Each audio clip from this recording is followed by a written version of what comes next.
Namaskaram. There are two principles that are recurring themes throughout Uḷḷadu Nāṛpadu. These are two of the fundamental principles of Bhagavan's teachings, which is why he expresses them repeatedly in many of the verses of Uḷḷadu Nāṛpadu. These two principles are, firstly, that everything other than ourself depends for its seeming existence on the seeming existence of ourself as ego. This principle one talks about in at least 12, he refers to in at least 12 of the verses of the Upanishad. The other equally important, or possibly even more important principle, is that we seem to be ego only so long as we attend to anything other than ourselves. So if we attend only to ourselves, ego will subside and dissolve back into its source. This, as I say, is probably the most important principle of Bhagavad teaching. And this he refers to in at least 11 verses of the Upanishad. The two verses in which he expresses these principles most clearly and succinctly are verses 25 and 26. So I will begin with these two verses. The first of the two principles I referred to is what he talks about in verse 26 of the Upanishad. That is the principle that everything other than ourselves depends for its seeming existence on the seeming existence of ourselves. But only when we rise as our ego that we seem to exist. This is what it says in verse 26. It is in a very simple and clear way. And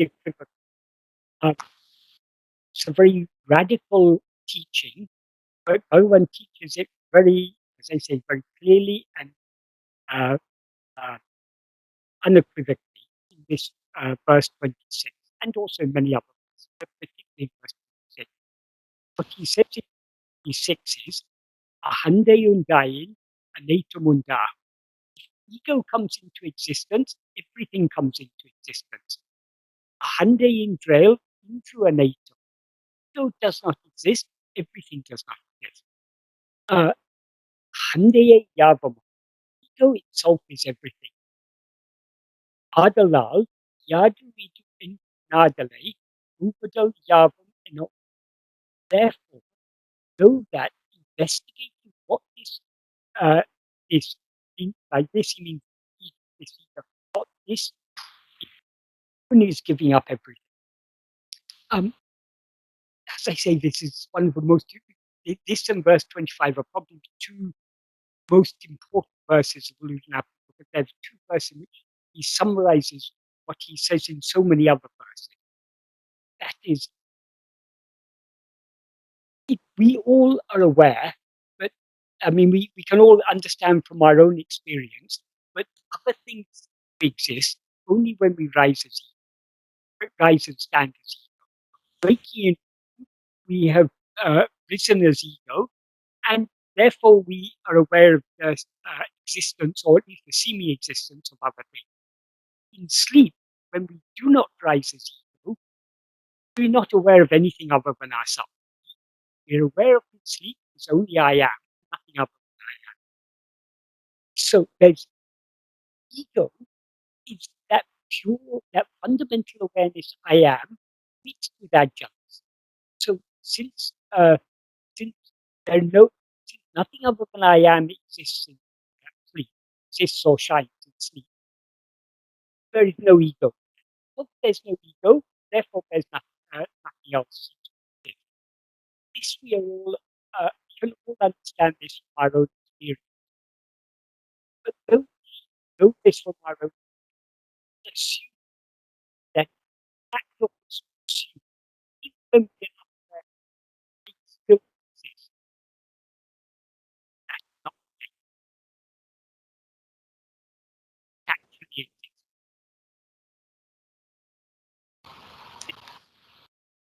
Of ourself as ego.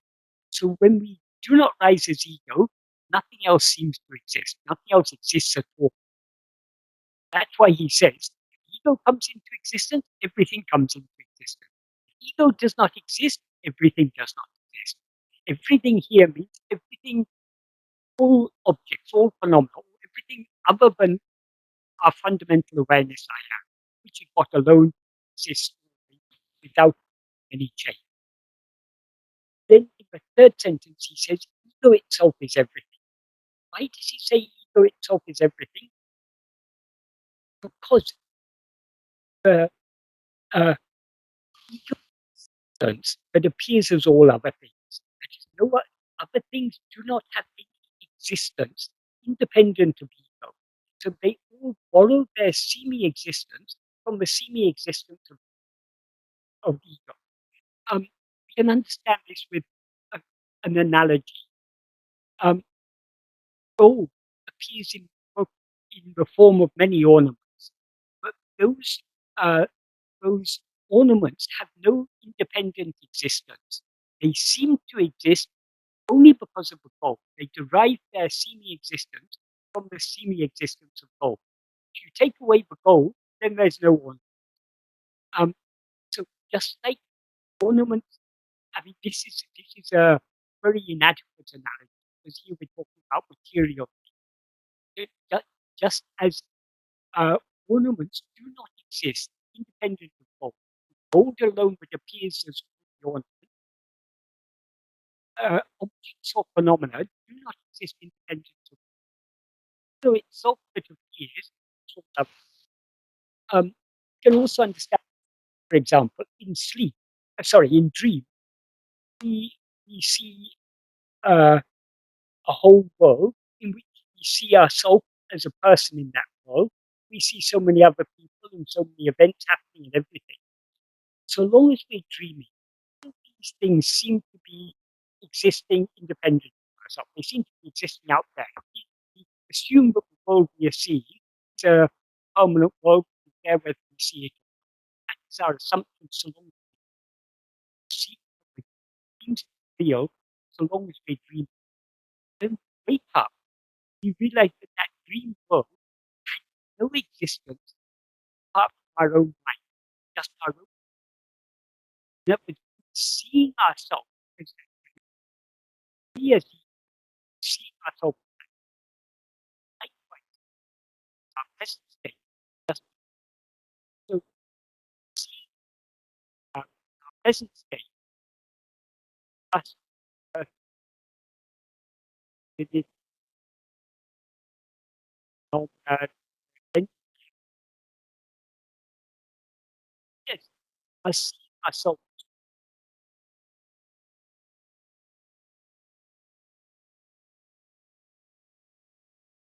should then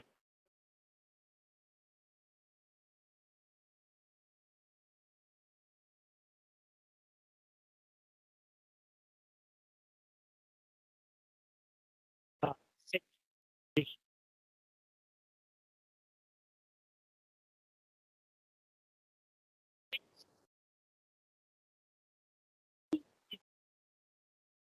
best of it,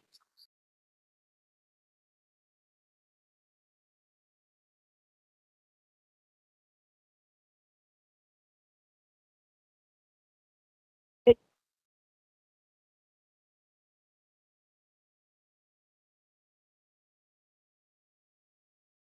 this up,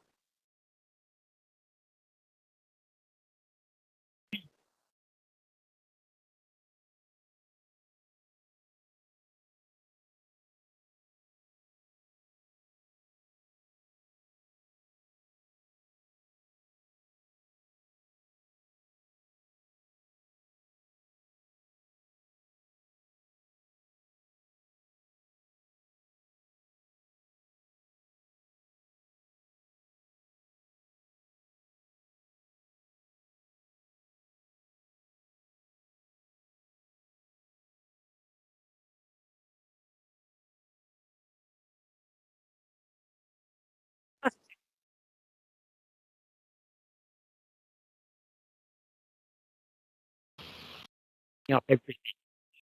Why does he say that? But as he said, the nature of ego is to subside and dissolve back into its source when we investigate it. So if we investigate what this ego is, ego will subside and dissolve back into its source, and this, on the seeming of ego, uh, um, everything else will cease to exist along with ego. So by investigating this ego, we thereby bring about the dissolution of ego and the dissolution of everything else. What then remains is only that fundamental awareness I am, which is what always exists without any change. And the nature of that fundamental awareness, as Bhagavan says in Nana, it is Satchidananda. That is, and he describes it in verse 28. That's in the second paragraph of Nana. He says that when, in answer to Shiv Prakash Pillai's question, Nana, who am I? Bhagavan's Bhagavan's answer has been expanded in the more recent text. The original answer given by Bhagavan was simply Arivenan, which means awareness is I. Now, awareness Bhagavan is referring to there is that fundamental awareness of our own existence, I am. So then the second question Shiv Prakash Pillai asks is, what is the nature of that awareness? And Bhagavan then says, Satchidananda. That's the second paragraph of Nana. In verse 28 of Upadesha, he says, if one knows what one's real nature is, then Anadi, Ananta, Akhanda, Satchidananda. That is what remains if we know what we actually are, is only Anadi, means beginningless. Ananta means endless. It also means infinite, without any limits. So beginningless, limitless, akhanda, unbroken, undivided, Satchidananda. We actually are what alone truly exists. So when we investigate ego, and that is the source from which ego rises. So when we investigate ego, ego will subside and dissolve back into its source, and Satchidananda alone will remain. That is, will be pure being, pure awareness, and pure happiness, unalloyed happiness, infinite happiness. That is the goal we are all seeking that happiness. The problem is we're seeking it in the wrong place. So Bhagavan says, if we want to attain that happiness, which is our real nature, in the first paragraph of Nana, he says, knowing oneself is necessary. And for that, the principal means is this investigation, this Atma-vichara, who am I? As Bhagavan says here, if we investigate what this ego is, that is giving up everything. So this is the first principle I referred to. The second principle I referred to, well, in verse 26, the first two sentences are expressing, or first three sentences are expressing the first principle I talked about, but everything depends for its seeming existence upon the seeming existence of ourself as ego. He also refers to the other principle, which is that ego will cease to exist if we investigate it. He doesn't directly say that here, but he says it by implication. When he says investigating what this ego is giving up everything. It's giving up not only ego, but also everything else. In verse 25, the previous verse, he expressed this second principle, namely that ego will cease to exist only if we investigate it. In this verse, in the last line of this verse, he describes ego as ruvatrapeya hande, the formless phantom ego. The reason he describes it thus is ego is formless because it's got no form of its own. And it's a fact because it's got no substance of its own. It borrows its substance, in other words, its existence and its awareness, from Satchit. And it borrows its form from a body. Because as he said in the previous verse, verse 24, he said, Jado Udal Nane Nadu, the insentient body does not say I. That implies that the body is not aware of itself as I. Satchit Uļḷadu. Satchit does not rise. But between these two, one thing called I rises as the extent of a body. So this one thing that rises, it is awareness, so it's not the body. But since it rises, it's not Sat-Chit. So it's neither Sat-Chit nor is it the body. It's a spurious entity that rises between the two and conflates the two. That is the pure Sat-Chit is the fundamental awareness I am. That this false I that rises at the extent of the body is ego, which is a false awareness. I am this body. So this ego is a conflation, a confused mixture of awareness and a body which is insentient. Therefore, it is called Chitjadagranti, the knot that seemingly binds the chit, pure awareness, with the body. So though the essence of ego is pure awareness, ego itself is an impure awareness because it's an adjunct mixed awareness. So that's 24. So that's why in verse 25 he refers to ego as a formless phantom. So since what is the nature of this formless phantom is what he describes in this verse. He begins by saying, Urupatri undam, grasping form, it comes into existence. Urupatri nikkam, grasping form, it stands. Urupatri undu mika ongam, grasping and feeding on forms, it flourishes abundantly. Uruvittu urupatram, leaving form, it grasps form. It leaves one, as soon as it leaves one form, it grasps another form. But Tedinal autum pidicum, this is a key sentence. Tedinal autum pidicum literally means, Tedinal means if seeking, but if there's neither a subject nor an object there, not expressed, but that which is to seek and that which is to be sought is ego. So it's easiest to express it in English as if sought. But who is to seek it? It's only ego to seek itself. If sought, autum pidicum, it will take flight. Autum pidicum literally means it will. Autum means to run away, and pidicum means to seize. So it's an idiom equivalent to the English idiom take flight. In other words, it runs away, it disappears.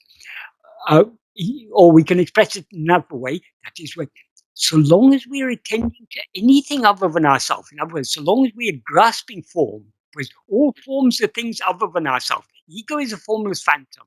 So whatever form it's aware of is something other than itself. So being aware of anything other than itself is what Bhagavan refers to here as grasping form. So long as it's grasping form, it's nourishing and sustaining itself. But if trying to grasp any form, it tries to grasp itself. In other words, if it tries to turn its attention back to see who am I, and it will subside and dissolve back into its source. That's the implication of this sentence. Tedinal autum pidicum. So this is the nature of ego. So Bhagavan ends this sentence with just one word, or. Or means to investigate or to know. So he implied we should investigate this ego. If we investigate it, it will take flight. So these are the two principles. The first principle is that everything depends for its semi-existence upon the semi-existence of ego. That's the main message in verse 26. And the main message in verse 25, or the only message in verse 25, is that ego rises, stands, and flourishes so long as it's grasping anything other than itself. But if it tries to grasp itself, if it turns its attention away from everything back towards itself, it will take flight. We can express this in another way by saying we seem to be ego only so long as we're looking away from ourselves. So long as we're looking at anything other than ourselves, we seem to be ego. But if we try to look at ourselves, there's no ego to be found. That is, ego is just it's a formless phantom. It doesn't actually exist. but it seems to exist so long as we are attending to anything other than ourselves.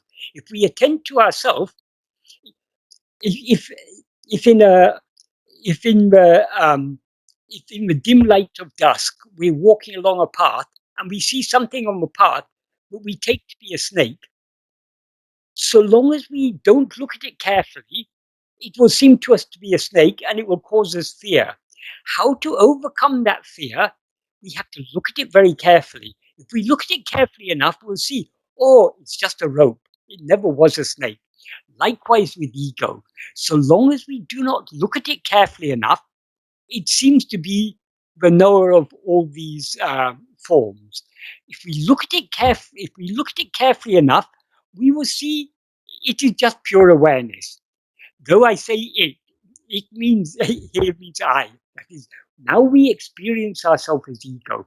If who is this I who is now aware of all these other things? To whom do all these things appear? If we turn our attention within to find out what we ourselves actually are, we will find we are not this ego that we seem to be. We are just pure awareness. Just as if you look at the snake very carefully, we'll see it's not a snake, but only a rope. If we look at ego very carefully, we'll see there's no such thing as an ego there. There's only pure awareness. That alone is what actually exists. So these are the two fundamental principles of Bhagavan's teaching. And as I say, he repeats them in so many verses of Uḷḷadu Nāṛpadu. The first of these two principles, he refers to early on in Uḷḷadu Nāṛpadu, in verses 4, 5, 6, and 7. So I will just quickly go through those verses and point out how Bhagavan is referring to this principle in these verses. In verse 4, what Bhagavan says is, Uruvam tan ayin, uluhu paramatran.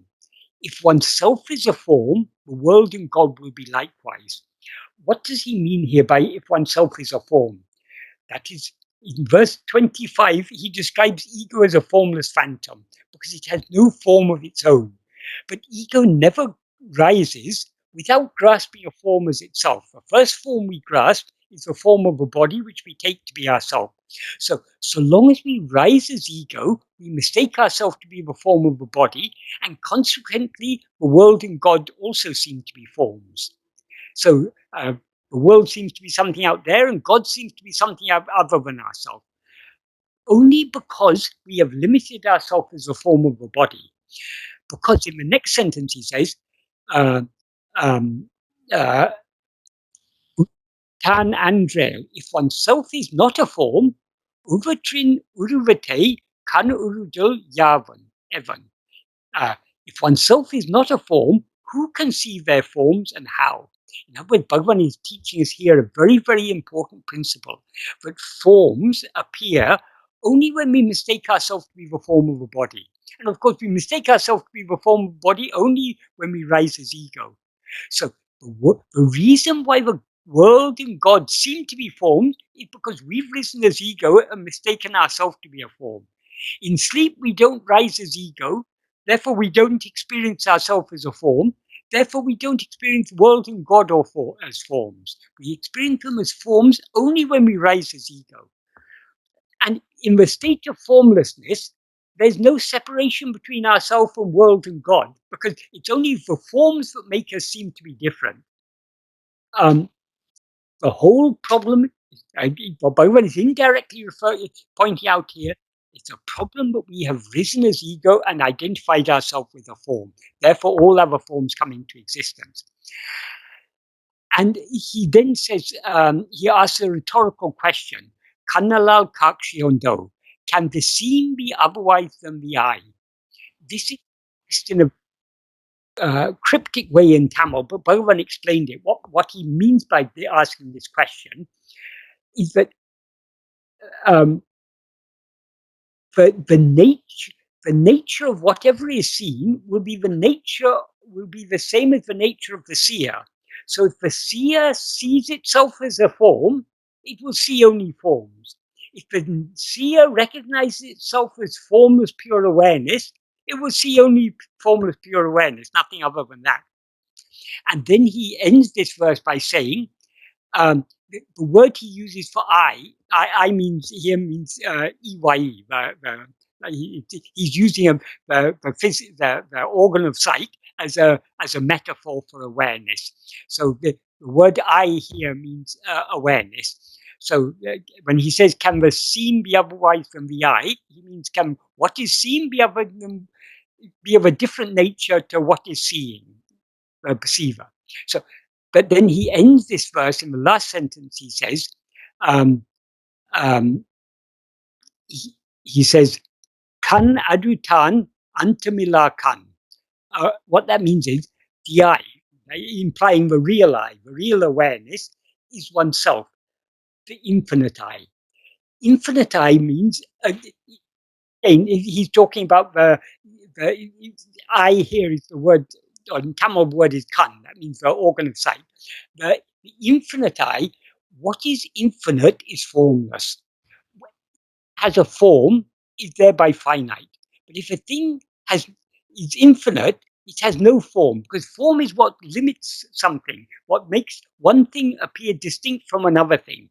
So the infinite I, the infinite awareness, is formless. So since our real nature is infinite awareness, our real nature is never aware of any forms. It's only when we rise as ego that we seem to be aware of forms. So here Bhagavan is implying that all forms come into existence only when we rise as ego and uh, project and identify ourselves as a form of a body. So what is the form we take ourselves to be? In verse 5 he says, Uru pancha kosa uru. The form, body is a form of 5 sheaths.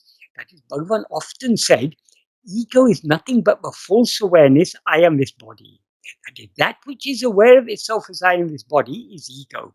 But what he meant by body is not just the physical form of the body, because we never, whenever we experience a body, as ourself, we always experience it as a living body. So there's not the annamaya kosha, the physical form. There's also the pranamaya kosha, the life that animates that body.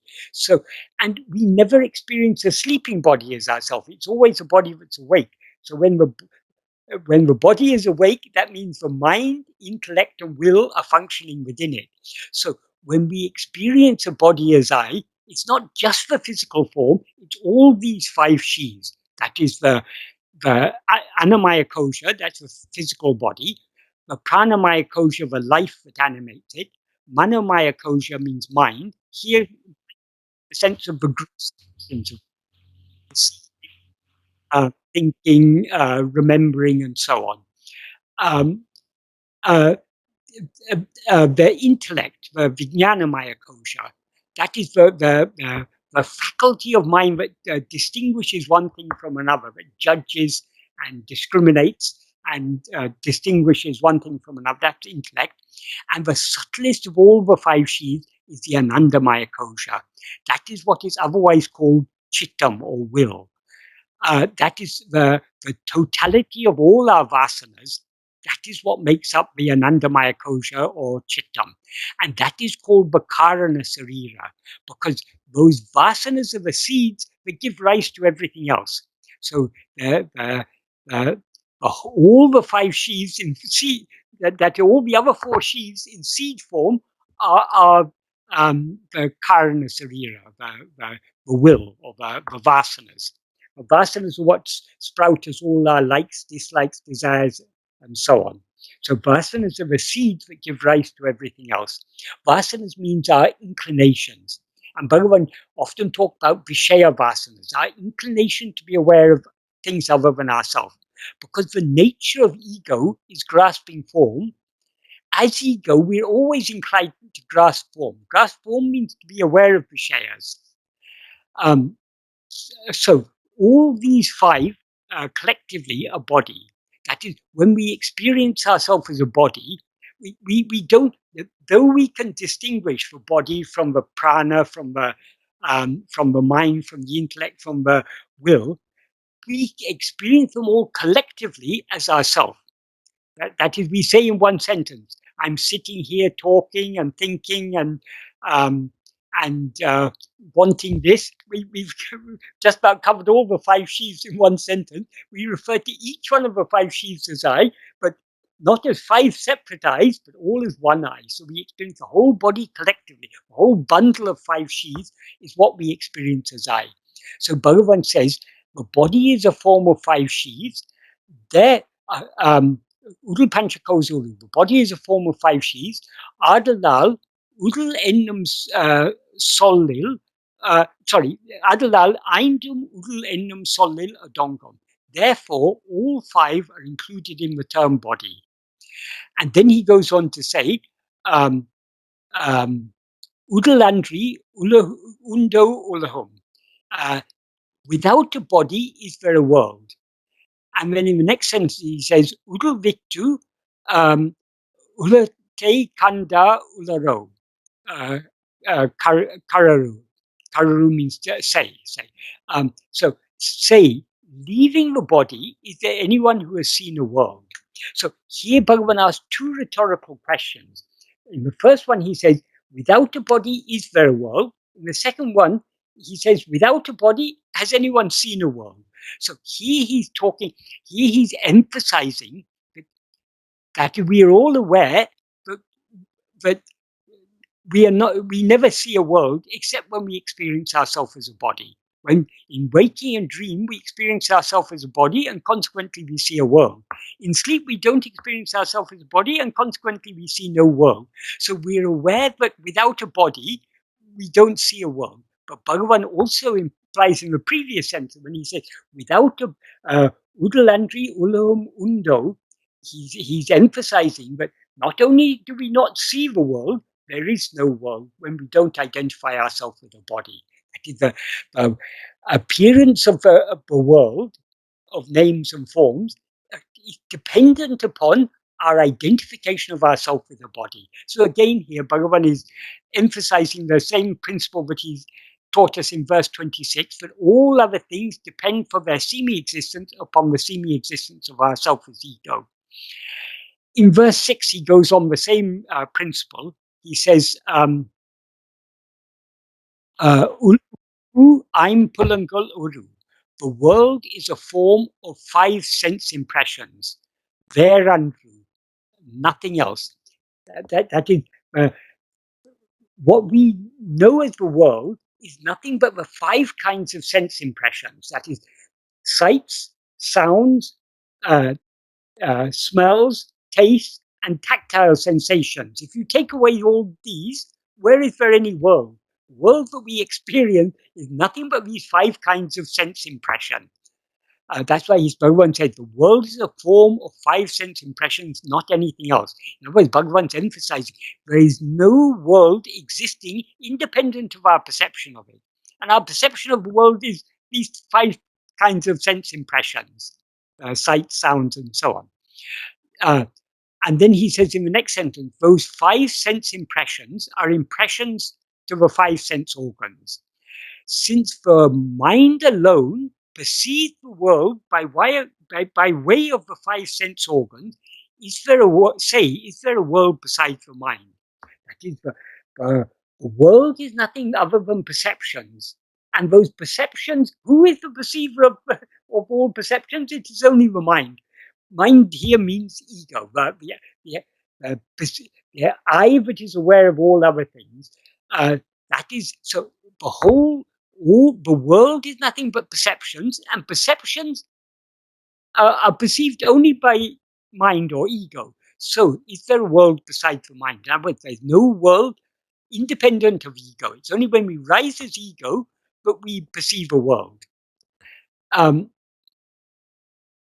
Why I say what he means here by mind is ego. That is, the term mind is often used as a collective name for the totality of all thoughts. As Bhagavan says in verse 18 of Upadeshundya, Enengale manam, thoughts alone are mind. Yavinam, nanenum enname mulamam. Of all the thoughts, the root thought is only the thought called I. Therefore, the mind is only this thought called I. The thought called I means ego. So what he's saying in that verse 18 is that though the term mind is often used as a collective term to refer to all thoughts, what the mind essentially is only the root thought, ego, the first thought called I. Why is that the case? Because all other thoughts are objects. The ego is the subject. So all other thoughts exist only in the view of ego. So no other thought can exist independent of ego. So the one essential thought of the mind is this thought called I. So what the mind essentially is only the ego. So in other words, the term mind, when we use it as a collective term for all thoughts, we can divide mind into subject and object. The ego is the subject, all other thoughts are objects. So all other thoughts depend for their semi-existence upon the subject, ego. So when he says here, the mind alone perceives the world, what is the perceiving element of the mind? It's only ego. So what he's refers to here as mind is only ego. So in effect, he's saying here there is no world besides ego. That is, it's only in the view of ego that the world seems to exist. The world doesn't exist at all independent of ego. And he goes on to say the same thing in the next verse, that is verse 7. But here, instead of referring to ego as mind, here he refers to it as awareness. But the awareness that he's talking about here is only ego, not the pure awareness, because he talks about this awareness as rising and subsiding. As he said in verse 24 of Uḷḷadu Nāṛpadu, Satchit does not rise. So the awareness he's talking about here is not Satchit, but that adjunct mixed awareness called ego. So what he says in this verse is, Uluhu arivum ondrai uditu odungum enum, hu arivu tannal orirum. That means, though the world and awareness arise and subside simultaneously, the world shines by awareness. As I say, the awareness he's talking about here is not pure awareness, it's only ego, because pure awareness doesn't rise and subside. So we can rephrase this as, though the world and ego rise and subside simultaneously, the world shines only by ego. Why does he say the world shines only by awareness or implying ego? Because the world is jada. Ego is a mixture of jada and chaitanya, or it is chit jada granti. That is, it's got an element of awareness in it. So it's only, the world seems to exist only because we as ego are aware of it. So it's only without ego, the world will not appear. So the world shines only by awareness. It's only by the ego, which is a semblance of awareness. It's chittabhasa, a semblance or a reflection of awareness. It's not the pure awareness. It's only a limited awareness. But it's by that limited awareness called ego that the world shines, that the world seems to exist. And then in the next sentence he says, Uluhu arivu tondru marivedaku idanai, tondri marayadu olirum, pundrum am akte porum. What that means is, only that which shines without appearing and disappearing as the place or as the ground for the appearing and disappearing of the world and awareness is the substance, the porum, the vastu, which is pundram. Pundram means, it's a Tamil form of the Sanskrit word purna, which is the whole, the infinite whole. So Bhagavan is pointing out that ego or ego is the awareness that rises. Whenever ego rises, the world arises. A world arises along with it. Not always the same world. In this present state, we experience this world we were perceiving this world. In dream, we perceive some other world. But whenever we rise as ego, a world arises along with us. They arise simultaneously, but it's only by ego that the world shines. The world depends for its seeming existence upon ego. But that from which ego and the world appear and into which they disappear, that is the substance, the real, the vastu, the porul. That which is real is only that ground from which they appear and into which they disappear. And that is Purnam, that is the infinite whole. So in these 4 verses, Bhagavan is emphasizing the first of the 2 principles, the principle that he talks about in verse 26 of Uḷḷadu Nāṛpadu, namely that everything depends for its seeming existence upon ego. In verse 9, it's the first verse where he mentions both the 2 principles together. Verse 9 is a very, very important verse. What he says in verse 9 is,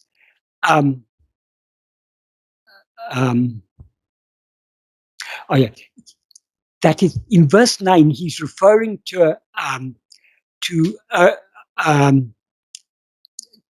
analysis in Vedanta philosophy. That is, in Vedanta philosophy, all experience is analyzed into 3 components, which are called triputi.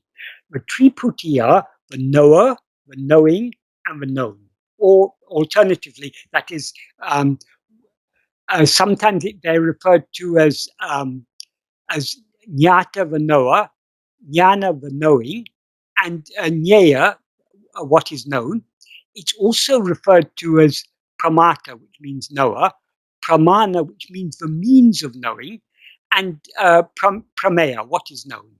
So these 3, that all experience, or all experience of anything other than ourselves, it consists that it is made up of these 3 components. There's the knower, which is ourself as ego. There's the knowing, or the means of knowing, and there's what is known. So these are called triputi. In Tamil, they're called mupudi. So Bhagavan refers to talks about 2 things here. One is this mupudi. The other is he uses the term irritagal. Irritagal is what in Sanskrit is called dvandva. That is dyads, pairs of opposites, such as existence and non-existence, life and death, awareness and non-awareness, knowledge and ignorance, happiness and unhappiness. These pairs of opposites are called irritagal or dvandva or dyads. That is, for simplicity of translation, we can use the term dyad here, but it's referring to that. And the 3 factors of objective knowledge, the knower, the knowing, and the known, are we can translate as triad. So what Bhagavan says here is irritagal muprigal endrum ondru patri irupavam. That means dyads and triads exist always holding one thing. So what is the one thing that Bhagavan is referring to here? He himself clarified when he explained this verse to Lakshman Sharma and to others, but the one thing he's referring to here is ego. That ego is the knower. Why does he say they exist holding one thing? Here, holding patri, it's used metaphorically. He means depending upon. So dyads and triads exist by always depending, namely ego. So why is this the case? Let us first consider the triad. That is, the triad consists of 3 things, as I say: the knower, the knowing, and the known. Without knowing, there cannot be anything known. So all things that are known depend on for their seeming existence on the knowing. And there cannot be any knowing without a knower. So the knowing depends upon, for its seeming existence, upon the knower. The knower is ego. So that's why the triad, among these 3 components of objective knowledge, the knower, the knowing, and the known, the The base is the knower. Only when we rise as ego do we know things other than ourselves. So all other things depend for our knowledge of other things depends on ego. Um, uh, um, and dyads, all pairs of opposites, existence, non-existence, uh, life, death, awareness, non-awareness, knowledge, ignorance, these are all things known by us. They're all things that are known. So they depend upon, they also depend upon ego, the knower. That's why what Bhagavan implies here is that dyads and triads depend only upon ego. They exist only on the basis of ego. They depend upon ego for their seeming existence. Regarding this triad, this the, the the triad of knower, knowing, and known. The knowing, to understand what is meant by jnana or pramana in this context, that is the knowing, or the means of knowing. That covers all means of knowing. That is the most. That is one way of knowing things is by perception, by seeing, hearing, tasting, touching, and smelling. This is sensory perception, or experiencing anything. We experience thoughts in our mind, we experience feelings, we experience. So it can be referring to sensory perception or internal perception within our mind. It also refers to inferring. There are many things that we know, but we don't know directly. We don't directly experience them, but we know them by inference. That is most scientific knowledge, and most of the knowledge we have about the world. We know things by inference. We don't know them directly. Uh, use our reasoning powers to infer them. And there are also many things that we cannot know by perception, and we also cannot know by inference, but we know by believing reliable testimony. That is, we every day there's the news about what's going on in the world. We don't know any of these things. We can't verify it when we hear about that. Uh, what is the condition of the pandemic in India or in other countries? Because we are not there, we are not experiencing that. Even if we were in India, we wouldn't be knowing what is actually happening. We know what's happening in our little local area, but how many people are being affected and everything, that's all that we hear from the news. Because we generally, the news isn't always reliable, but we generally take the news. We take some sources of news to be reliable, so we believe reliable testimony. So, likewise, religious belief. There are many things that we are taught by religions that we may believe or not believe, but if we believe it, we're believing it only on testimony, because we don't have direct uh, we don't perceive these things, and we can't infer these things. It's on the basis of testimony. So all these types of knowledge and all types of things known, that is, we know not only objects and phenomena, but we know so many facts and theories and so on. So all these are all objects, phenomena, facts, theories, and so on. They all depend for their seeming existence upon some means of knowing, whether it's perception or inference or belief or whatever it is. And that who is it who perceives or who infers or who believes? It is only ego. So everything depends on ego. So here Bhagavan is again very strongly emphasizing that everything depends upon ego. But then in the next sentence he says, that is, as I say, he doesn't refer to ego explicitly here, but implicitly. It's ego that he refers to as one thing. Then in the next sentence he says, Av ondru, edu, endru, karitinul, kandal, karalum ave. That means if one sees within the mind what that one thing is, they will slip off. This is the second principle, the principle that Bhagavan talks about in verse 25 of Uḷḷadu Nāṛpadu. But if we investigate what is this one thing? That is, the one thing is ego. If we investigate, if we look within the mind to see what is this ego, ego will cease to exist, and therefore all the dyads and triads will cease to exist. He doesn't here say that dyads and triads that ego will cease to exist. He simply said that the dyads and triads will slip off. That implies that they will cease to exist. Why will they cease to exist? Because that on which their seeming existence depends, namely ego, will cease to exist. That is the implication here. And then he says, Kandavare um, Kandavare umme kanda. Only those who have seen the reality. That implies only those who have seen this disappearance of ego are those who have seen the reality. Um, uh, um, uh, Kalangare kan. See, they will not be confused. Is what I'm been explaining, is it all clear? Yes, Michael G. From what we have understood, yes, I mean, personally, I really like the way you brought us up from 25, 26 to the rest of that, so that we have the context to go about. So I feel like that actually brings a lot more understanding. Right. For myself. Because in verse 25 and 26, Bhagavan's encapsulated what he's summarized what he's teaching us in so many other verses. Yeah.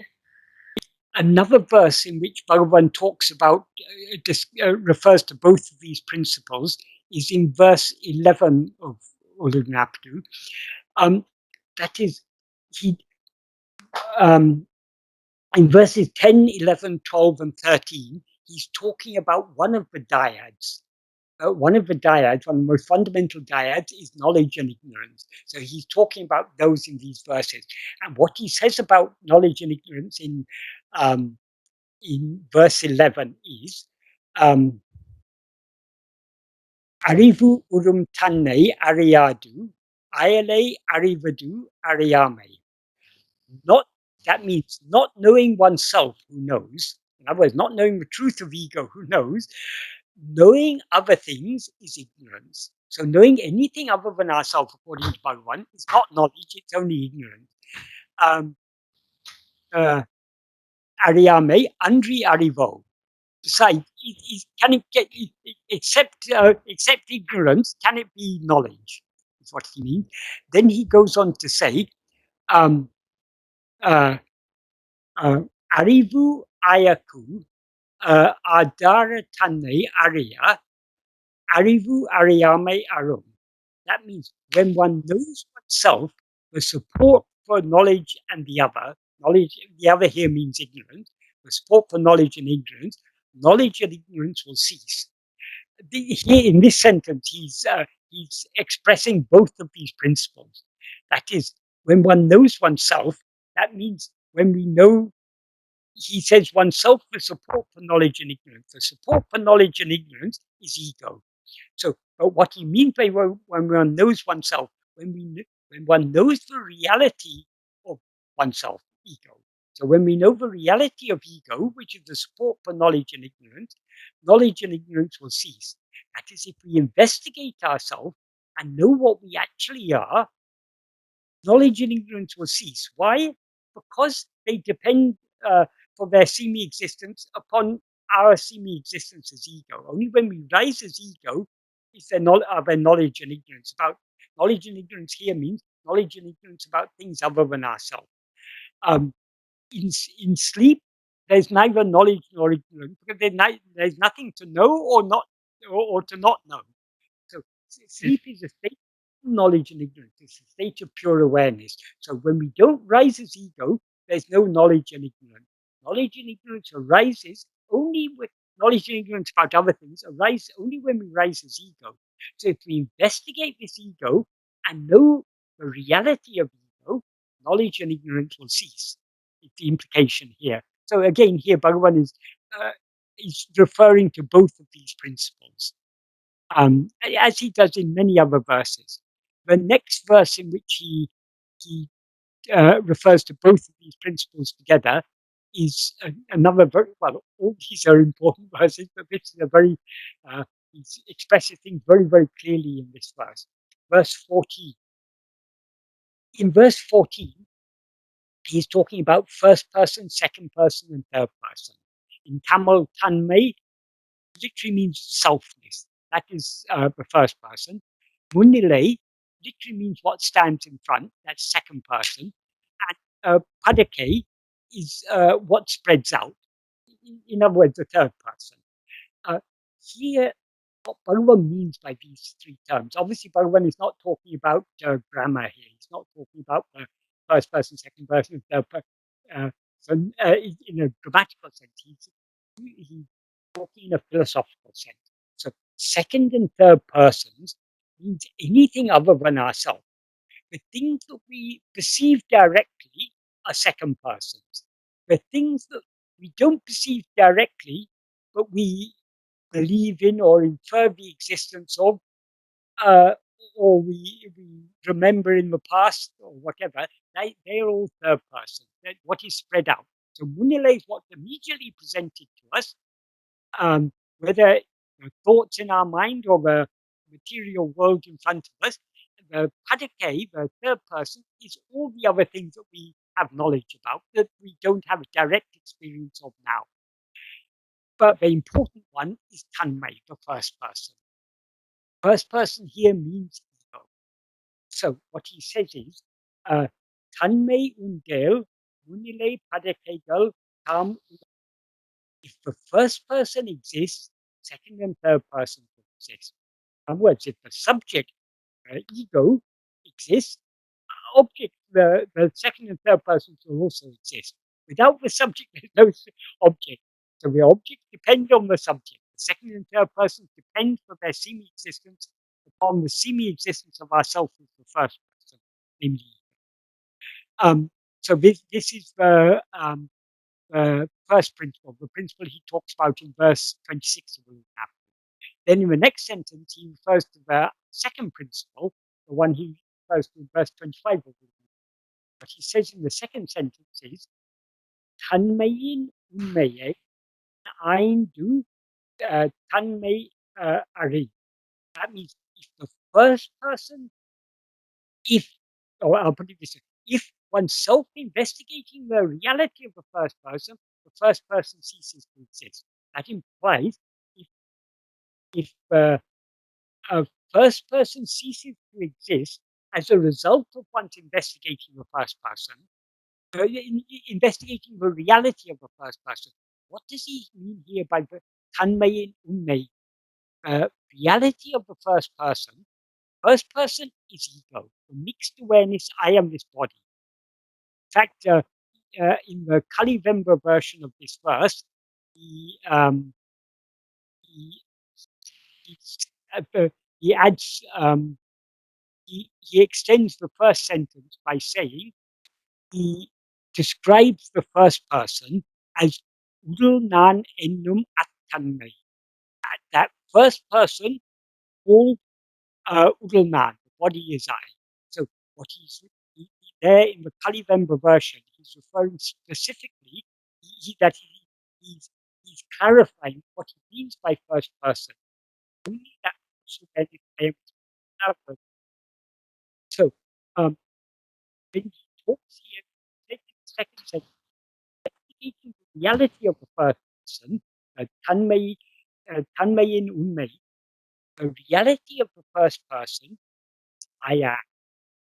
That is it. The first person is the mixed awareness, the conflated awareness, I am this body. What is real in that mixture, body is not real. It's only I am. I am because our existence and our awareness. I am is Sakya. That is reality. If we investigate the reality of the first person will cease to exist. And goes on to say, Unile Padeke, second and third persons will also come to an end. And Onchai Ulidu Anmaya, then the nature, her real nature, shines and light. Okay, that is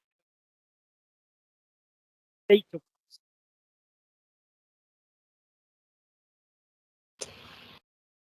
not divide three persons, not divide this first person, second person, third person, just as one, uh, one real nature that awareness I am. That is what is real. So here Bhagavan clearly says in the first sentence, but all objects, second and third person, uh, depend on the first person. That is, if we rise as the first person, second and third person exist. If we investigate the reality of the first person ceases to exist, and second and third person. So again, here Bhagavan is expressing both these principles. Um, the next person expressing both these principles. Verse 19. This is also a very important verse because Bhagavan is here dealing with an age-old dispute that people often are confused about. That is, people often say, there are some people who will say, but everything is predetermined, but we are, we are, we are, but fate alone reigns supreme. There's nothing that we have no freedom at all. There's only fate, and whatever happens, it's all only fate. There are other people who say, no, by our will, we can overcome fate. So there's this dispute about which prevails, fate or will. According to Bhagavan, this is this dispute as to which prevails. It arises only because we don't understand the nature of the root of fate. That's what Bhagavan says in the first sentence. Vidimati Bulam Pamela, Vidimati Vellam Vivadam. That means only for those who do not have viveka, the root of fate and will, is there dispute about which prevails, fate or will.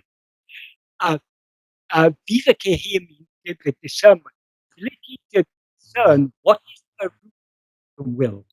The root of fate and will is ego. If we understand the nature of ego, we will understand that there's no question of fate prevailing over will or will prevailing over fate. Both, as Bhagavan said, ego is the root of both fate and will. So long as we raise as ego, we have a will and we act accordingly. And because we act in accordance with our will, we thereby produce fruit which we later experience as fate. Uh, This dispute about uh, which prevails, fate or will, very clearly and simply resolved by the karma theory as taught by Bhagavan and as taught by Advaita in general. That is, uh, when we rise as our inclination is to grasp forms. That inclination to grasp forms is called Vishaya vasanas. Vishaya means objects or phenomena. In other words, anything other than ourselves. Vasana means inclination. So Vishaya vasanas are ego's inclination to cling to grasp things other than itself. In other words, ego's inclination to attain things other than itself. So as soon as we rise as ego, we, we, we come under the sway of our vasanas. So long as we allow ourselves to be swayed by our vasanas, we'll be allowing our attention to go out away from ourselves object, and under the sway of our vasanas, mindful in thinking so we thought, and uh, mind will then uh, uh, vasanas will arise in the mind as thoughts. Those thoughts will be expressed in words and actions. So mind, speak, and body actions under the sway of our Vishaya vasanas, and under the sway of our vasanas, those actions, and those are actually by mind speaking. Yeah, First, that is really current. Other two, though they're completely current, other two is their current color. Whatever actions they do, they are morally good actions, they have good. They're morally bad actions, they have bad. They are morally neutral actions, they have actual things under the sway of our past others. But we don't experience those fruit immediately. We cannot experience those. Those fruit are all stored in what's called sanchita. Sanchita means a heap or a pile. So that's a vast store of past actions, the fruit of past actions, but we haven't yet. Then, for each life, Bhagavan selects, God or say God, Bhagavan selects what fruit will be most beneficial for us to experience, beneficial to receive us.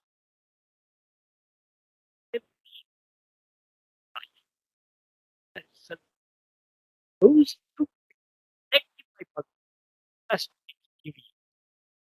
When Bhagavan said everything is predetermined, meant by everything, everything experience, the actions we do with doership, the fruit of the actions we experience in our experience. So, for instance, in 18 verse 38 of uh, uh, Dine Mudu Namayan, Dine Ayan, give back experience itself. So, Prarabdha is the predetermined experience in this lifetime. That was everything that is to happen to us. But people naively assume, oh, then if everything they're going to experience is predetermined, then we've got no freedom at all.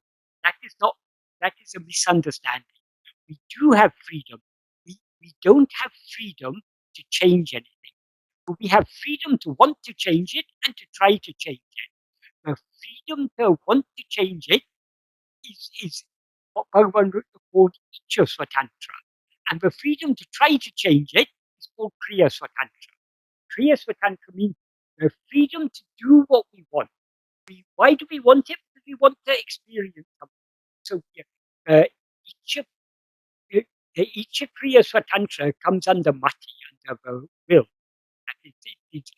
We are using our will to try to change things. Because I like this, I don't like that. So what is happening to me now, I don't like, so I try to avoid it. What something else I like, so I try to experience. This is what Bhagavan referred to Loki wrote his mother when he said, Endrum Naduvadadu, Envichikanum Naduvadu. What is never to happen will not happen, however much effort we make. So, though he's saying there, what we are to experience, we are to experience. We cannot change Prarabdha, but though we are not free to change Prarabdha, we're free to want to change it, and we're free to try to change it. That's why he says, Envichikanum, however much effort we make. So, what is never to happen will not happen, however much effort we make. We are free to want what is not destined to happen. We're free to try for it, but it's not going to happen because it's not destined to happen. Likewise, uh, um, uh, uh, in the next sentence, he says, Nadapyu intadesenum nilad. What is to happen will not stop, however much obstruction you make. So, what we are destined to experience in this life, we are going to experience. But we are free to want to avoid experiencing it, and we're free to try to avoid experiencing it. We are not free to avoid experiencing it.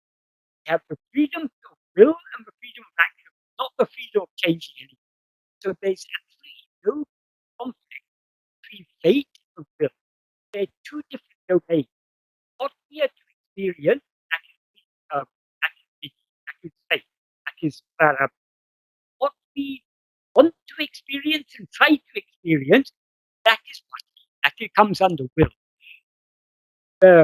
What we want to experience and try to experience cannot change fate, and fate cannot change what we want to experience. That is, it may be my destiny to be very poor, all my life to be very poor.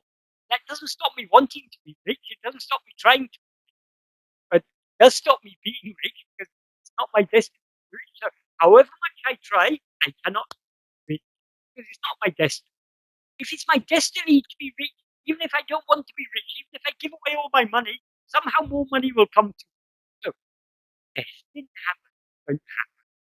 Not destined to happen, it won't happen. That doesn't mean we don't have freedom of will, don't have freedom of action. Those actions we do under the sway of our vasanas, those are agamya. That is what we are doing.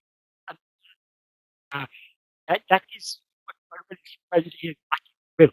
That's under will we are doing these actions. But they will not change what is destined.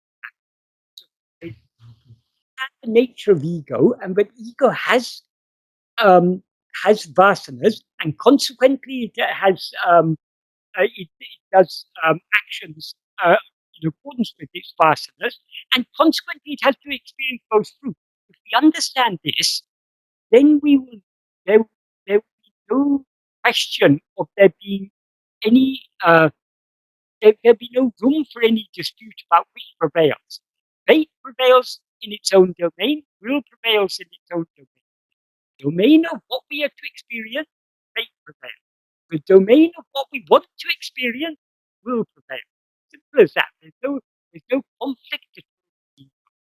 So that's why Bhagavan says here, only for those who do not have discernment, fruit of fate or will, there dispute about which prevails, fate or will. Here, the fruit of fate and will, though Bhagavan, Bhagavan doesn't explicitly say ego, it obviously means ego, because who has a will? It's only ego. Who experiences the fate as a result of its misuse of its will? Only ego. So the Vidimati rules, fruit of fate and will, so don't understand, only those who have not understood the nature of ego get involved in this unnecessary dispute about prevail. So those who understand the nature of ego by, by means of self-investigation, you will understand how ego is swayed by its vasanas and how when we are swayed by the vasanas, those actions, therefore, which we consequently experience as fate. Then in the next sentence, Bhagavan says, um, um, Vidimati ku o mudal kanmei unanda ave tananda. That means those who have known themselves for one origin of fate or will have discarded. Here he said those who have known themselves with one fate origin. Here, obviously, what is the origin of fate and will? It's only ego. So when he said those who have known themselves, he is implicated those who have known the reality of themselves. In other words, what he referred to in verse 14 as tanmayin undaye, the reality of the first person, reality of the pure awareness I am. When we know the pure awareness I am, uh, which is the reality of ego, who is one origin of fate and will, we have thereby discarded fate and will. In other words, fate and will exist only so long as we attend to anything other than ourselves. When we investigate ourselves and thereby eradicate ego, fate and will cease to exist. That's what he again later says in verse 38, may or may not have time to come to. Um, um, and then he says, kingdom ave savaro, sat, say, will they thereafter be associated? Is when we investigate and know what we actually are, ego is thereby eradicated, fate and will thereby cease to exist along with it, therefore we'll never be associated with it again. Um, uh, then the next verse talks about, refers to both of these principles, is verse 23. What Bhagavan says in verse 23, I've already talked about the next. I briefly talked about verse 24, 25, 26. In verse 23, Bhagavan says is, this is the first of these four verses where Bhagavan is talking about, talking specifically, explicitly. What he says in verse 23 is, he begins by saying, Nana Indru Deham Nabilai. This body does not say I. What he means, again, like in verse 24, he says the body does not say I. This is a metaphorical way of saying the body is not aware of itself as I. In the next sentence, he says, Uļḷadu Nāṛpadu Arun Nāṛpadu Illai. Nobody, no one says, in sleep I do not exist. He is not aware of itself as I. And in sleep, none of us say that we cease to exist in sleep. We all say, I slept. So we acknowledge our existence. So uh, we, um, uh, the body is not aware of itself as I. And even when we are not aware of ourselves as a body, as in sleep, we are aware we don't cease to exist. We continue to exist. So what we actually are is not the body. Um, and we continue to, because we continue to exist, because the body is not aware of itself as I, and we continue to exist even in the absence. But it says, Nan onto erunda pin ellam eru. After one thing I rises, everything.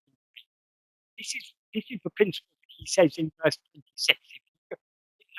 If ego comes into existence, everything. He says this one thing I rises.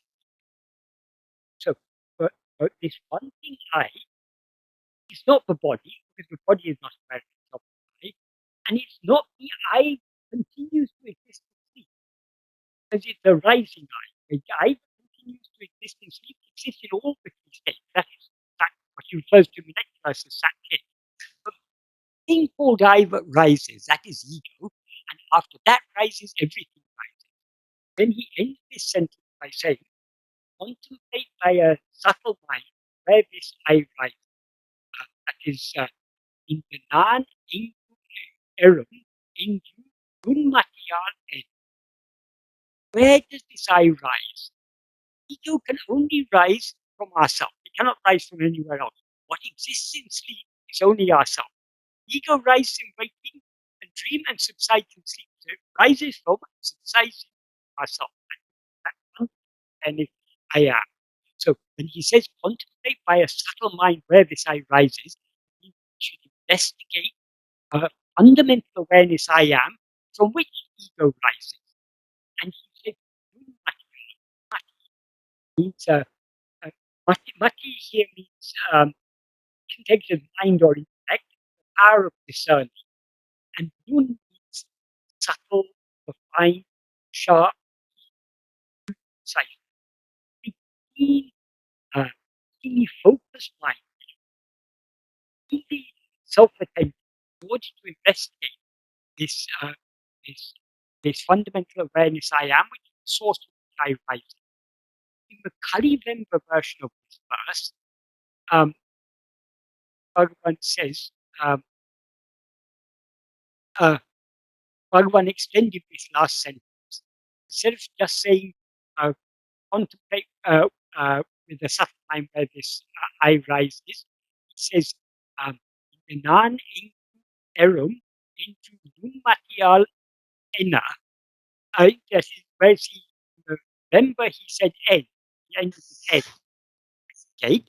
Here he says enna. When one investigates, narrow room, it will slip off. So when we investigate with a subtle mind where this I rises, it will slip off. This is the second principle, the principle that he teaches in verse 25. If we investigate ego, it will disappear. Adenal open he says that. So in verse 23, in the original Vemba version, he he's talking, he refers to the first principle, but everything comes into existence only when ego comes into existence. In the kaliveṇbā version, he also refers to the second principle, namely that ego will cease to exist if investigated. And then I've already talked about 25, 26. 27 and 30, he refers to this fact that ego will subside. In verse 27, what Bhagavan says is, Uļḷadu Nāṛpadu. The state in which one exists without rising, without I rising, is the state in which we exist as that. That is, right? When it is said you are that, we are that only when we don't rise. Well, we are always that, but we are not aware of ourselves as that so long as we rise as ego. When we rise as ego, we're aware of ourselves as I am this person. So we're no longer aware of ourselves as that. That means Brahman. So the state in which we don't rise as ego is the state in which we exist as, in which we remain as that. And then he says in the next sentence, Nan udikum tanum ade nadamal, nan udiya tan iripe savdu evan. This is a very important sentence. Here he says, without investigating the place where I rises, how to reach the annihilation of oneself in which I does not rise. Here he clearly implies that self-investigation is the only way to eradicate ego. When he says, without investigating the place where I rises, the place, he's using the word place in a metaphorical sense. He's not talking about any place in time and space. The place where I rises means I am, our own real nature, fundamental awareness I am. So without investigating that fundamental I am from which ego rises, how to attain the annihilation of oneself. Annihilation of oneself, that is, here he says, tan iripe, the annihilation of oneself. That means the annihilation of ego. And he says, nanudiya tan iripe, the annihilation of oneself in which I does not rise, in which ego does not rise.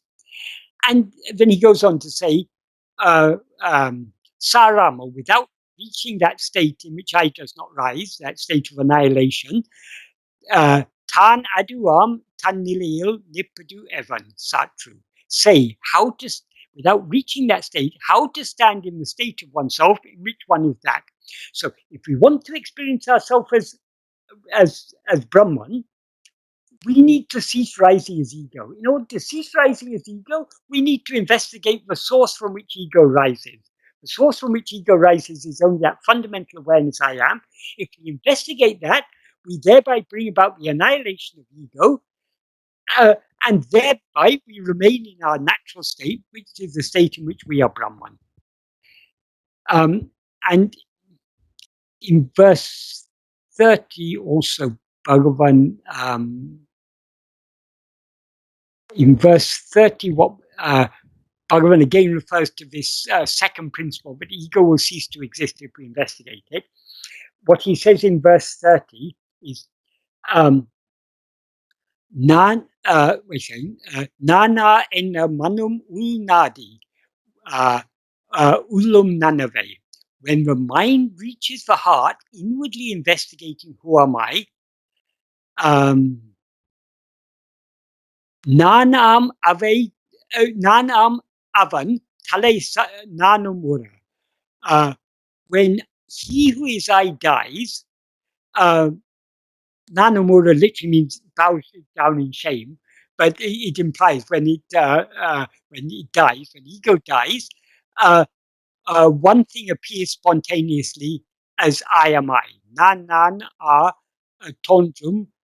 No, tana hatondrum. One thing appears, saying nan ondru tana hatondrum. One thing arises spontaneously as I am I. Nan is often mistranslated as I hyphen I, but what it actually means is I am I.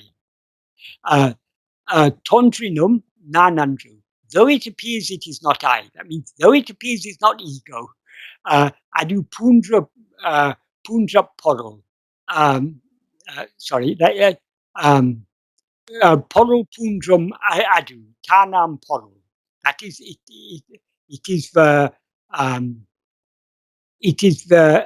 purna vastu. It is the porol pundram. That's the purna vastu, the whole reality or substance, which is the porol that is oneself. So that is what we actually are. So here he's referring to it when when the mind reaches the heart by inwardly investigating who am I, ego will thereby die. He's again reaffirming that.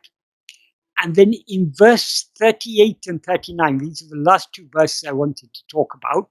Verse 38, he again talks about both these two principles are implied in verse 38. What he says in verse 38 is, Vine mudal namayin, vile payan tuipom. If we are the doer of actions, we will experience the resulting fruit.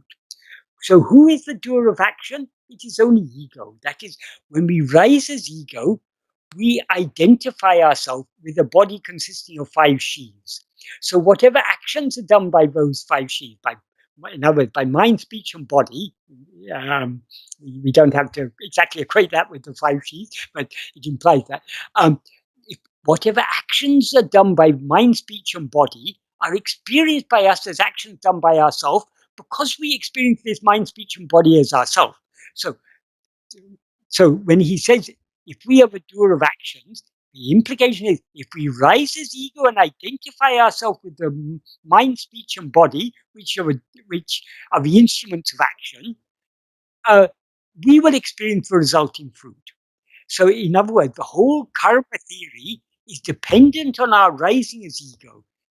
I mean, the whole law of karma, let's say, rather than karma theory, that is, when we rise as ego, we we we identify ourselves with mind, speech, and body, and because we have inclination to experience things other than ourselves, in other words, the sheaths, under the sway of those sheaths, we do actions which bear fruit, and the resulting fruit we have to experience sooner or later. Whenever they're selected by Bhagavan, we don't have to experience. We can't experience all the fruits of our past actions because we don't have to wait till we've exhausted all the fruits of past actions, or there would be no end to it because there's an endless, a huge supply of fruit but we haven't yet experienced. And when we're experiencing the fruit, we're producing more fruit by acting under the sway of our vasanas. So there would be no end if we had to wait for all fruit to be exhausted. How does how is all karma brought to an end? Bhagavan explains in the next sentence. Vinay mudal a endru vinavi tanarya. When one knows oneself by investigating who is the doer of action, Kartrutvam point, doership will depart. And when he says doership will depart, that implies that experiencership also will depart, because doership and experiencership are both the nature of ego. Doership will depart. Karmam mundrum karalum. All the 3 karmas will slip off. All the 3 actions will slip off. All the 3 actions, all the 3 karmas here means agamya, sanchita, and prarabdha. Why will they slip off? Because without the doer, namely ego, there'd be no one to do any agamya. And without ego is not only the doer, but also the experiencer. Because if we have a doer of actions, we'll have to experience the resulting fruit. So when uh, when when we investigate who is the doer of action, the doer of action is ego, so that will cease to exist. Doership will depart, experiencership will depart, and then there'll be no one left to do any agamya or to experience the fruits of any agamya. So all 3 karmas, agamya, sanchita, and prarabdha, all will cease to exist. So because they all depend only upon ego. If we didn't rise as ego, there'd be no karma. So when we rise as ego, all these 3 karmas seem to exist. So, and he ends by saying, Nitama Mukti Nilay. This is the state of liberation, which is eternal. And then in verse 39 also, he refers to these two principles. I'll just quickly talk about this verse. What he says in verse 39 is, Batanan en mate. Only so long as one says, or so long as one feels oneself to be, one is aware of oneself as I am someone bound. Literally, he says, so long as one says I am someone bound, but the implication is so long as we mistake ourselves to be a person, as me, by rising his ego, we are thereby bound. So only so long as we are bound, thoughts of bondage and liberation, banda, not batanan, batanan enna mate, banda mukti chintanegal. There'll be thoughts of bondage and liberation only so long as we experience ourselves as someone who is bound. Batanan endru tanne pakangal. When one sees when one looks at oneself as to who is the one who is bound. In other words, when we investigate who is bound, we investigate ourselves to see who is bound. Siddhamai nitam muktam tan nikka. One will thereby remain as the one who is eternally liberated. When oneself, for one who is eternally liberated, remains as accomplished, um, uh, since thought of bondage will no longer stand, can thought of liberation stand? In other words, that is, it's put in a very compact way in Tamil. If we expand it a little, what the implication of this second sentence is, when one looks at oneself, in other words, when we investigate ourselves to see who is the one who is bound, oneself will thereby remain as what is eternally liberated. And since we are eternally liberated, there'll be no thought of bondage. And since there's no thought of bondage, can there be thought of liberation? In other words, this is why Bhagavan said the state of in Upadesh Undya, he says in verse 29 of Upadesh Undya, Bhagavan says, Banda vidatra parasuka mutrava India nilay nitralundi para, irepani nitrala mundi para. That is abiding in this state, that is the state of Satchitananda, that he referred to in the previous sentence, the state that remains when one knows one's real nature, standing in this state of supreme bliss, standing in this state, thereby experiencing supreme bliss, devoid of bondage and liberation, is standing in the service of God, or is abiding as God has directed.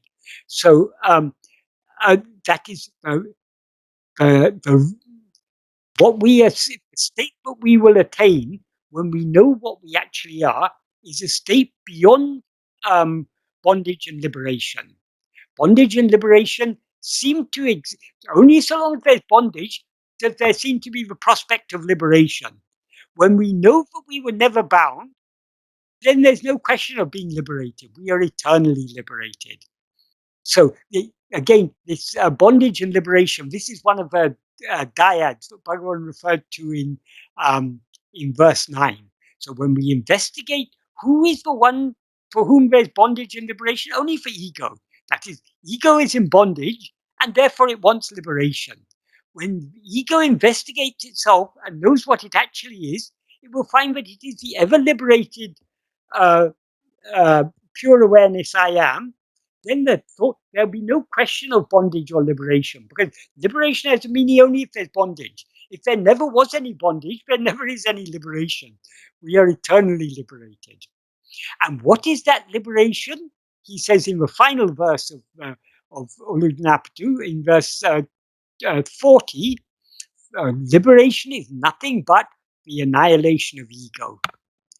And he concludes Uḷḷadu Nāṛpadu by saying that that liberation is nothing other than annihilation of ego. And where he ends Uḷḷadu Nāṛpadu, he begins Arunachaksharamalai by saying, Arunachala mena ahamenine pava ahateva arupaya Arunachala. So to bring about that annihilation of ego, we must turn within and meditate on Arunachala in our heart as I, and thereby ego will be annihilated. So that is where he ends Uḻḷadu Nāṛpadu. He begins Aksharamai. So these Bhagavan's teachings on jnana and his teachings on bhakti are so seamlessly, are so complementary, so seamlessly. Each follows on from the other. That is, as Bhagavan said, bhakti is the mother of jnana. We cannot attain jnana without bhakti, and that bhakti, the purest form of bhakti, is to turn within and meditate on Bhagavan in our heart as I. That is the true Swarupa of Bhagavan, the true Swarupa of Arunachala Ramana. Ariyati Tarajivara Tahavari Jagohail Arivairami Paramatuman Arunachala Ramanan. Arunachala Ramana is a Paramatma that exists blissfully in the cave of heart lotus of all different living beings, beginning from Hari. Parivalulu Parival Muruhanala, with the mind melting with love. If we turn within and know him in our heart, he will reveal himself as pure awareness. So all of Bhagavan's teachings, what Bhagavan has taught us in Uḻḷadu Nāṛpadu, what he's taught us in Arunachala Stuti Panchakam, they're the two sides of the same coin. They're so complementary. So Om Namo Bhagavate Sri Arunachala Ramanaya. Thank you, Michael Ji. Beautiful way to combine Aksharamalai and Uḻḷadu Nāṛpadu. We cannot separate them. We cannot separate them. Yes. What is the use of Uḻḷadu Nāṛpadu if we don't have the love to put what Bhagavan teaches us in Uḻḷadu Nāṛpadu into practice? That love is what Bhagavan is talking about in Arunachala Stuti Panchakam. So they're inseparable. Yes, you have beautifully turned the coin to bhakti, which is the essence of all. Yes, it is the essence of all. Bhagavan's path, that is this path of Atma-vichara, is the culmination of that all spiritual paths must eventually lead to bhakti. So bhakti is the culmination of all other spiritual paths. The culmination of bhakti is surrender. The culmination of surrender is vichara, because how can we surrender ourselves if we don't investigate ourselves? As Bhagavan said in verse 27 of Uļḷadu Nāṛpadu, how to attain the annihilation of oneself if one does not investigate the source from which I rises? Yes. Namaste. We cannot surrender ourselves without investigating ourselves. So this Bhagavan's path is the pinnacle of the path of, that is, Atma-vichara is the pinnacle of the path of surrender, which is the pinnacle of the path of bhakti, which is the pinnacle of all spiritual paths. So this is the purest bhakti. Yes, thank you. Looks like Vish has a question Yes. or a comment. Yes, certainly. Namaste, Michael Ji. This is wonderful. One very quick question. Maybe you can spend 1 or 2 minutes just talking about the process of investigation. That would be helpful. The process of investigation is extremely simple. That is what we are all, the one thing we are all aware of at all times is I am. We are always aware of our own existence. Whatever else we may be aware of, we are aware of our own existence. So generally, our attention goes away from ourselves towards other things because of our interest in other things. What we need to do is to give up interest in all other things and take interest really in knowing what we ourselves actually are. In other words, to withdraw our attention from other things and turn it back within. Bhagavan has expressed it very, very beautifully. Verse 44 of Arunachaksaram. Turning within. Dinam Kanne dinam ahakankan. See yourself daily. That means constantly, repeatedly, with the inner eye. The inner eye means the eye of attention. Eye means he's using ahakan means kan means eye, as in the organ of sight. That inner organ of sight. What is the inner organ of sight? That attention. We need to turn our attention within and look at ourselves. Uh, Cherry of what we need to do. The attention which we are now allowing to go outwards to know things other than ourselves, we have to turn back within to try to know what we ourselves are. Look at ourselves very in order to see what we are. Look at ourselves, obviously, we can't look at ourselves with physical eyes because we are not physical. We are that. We are not any object. We are the subject. We're not even the subject. Now we, as ego, we are the subject. So the subject is a mixed awareness. I am what we are investigating is only the I am portion of I am. So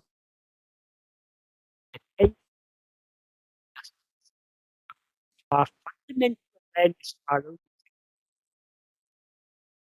how to do so, find out by trying to self-study. It could be shown objective. So this is not an objective path. So we need to, we can find out how to investigate ourselves only by investigating ourselves. There's lots of try to apply those clues in practice, the way will become clear. It is extremely simple. We can say it in just one and two words: self-attentiveness, or being attentively self-aware. We are always self-aware, but because of our interest in other things, we're generally neglecting our self-awareness. We need to be attentively self-aware. I hope that. Thank you very much. Yes, Fine. that was very helpful. Thank you. Namaste. Namaste. Namaste. Michael G, we have a question in chat. It's from Shashi. He's requesting if you have any few words to share about Sri Sadhu.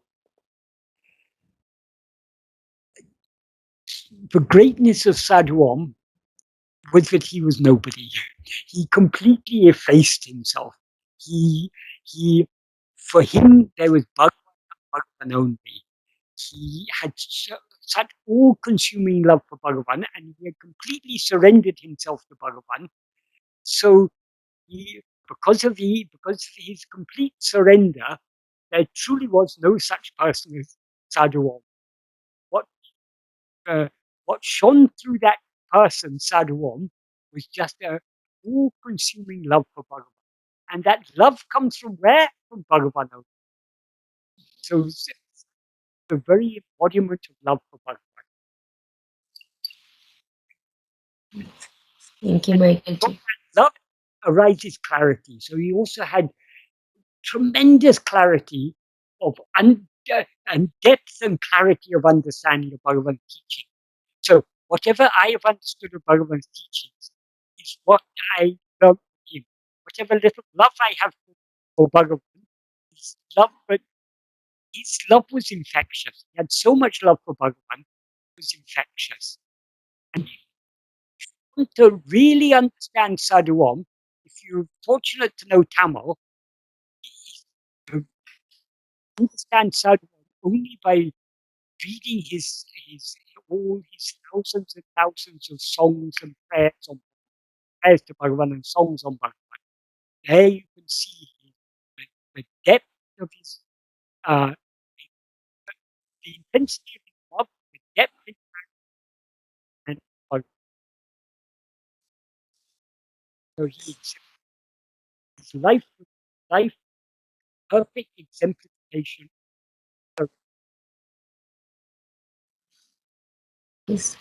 Thank you, Michael G. If anybody has any questions, we have gone little over time, so maybe we can gather them. Maybe we listen to the recording again, and then if anybody has any questions, we'll reach out to you via email or if you're available.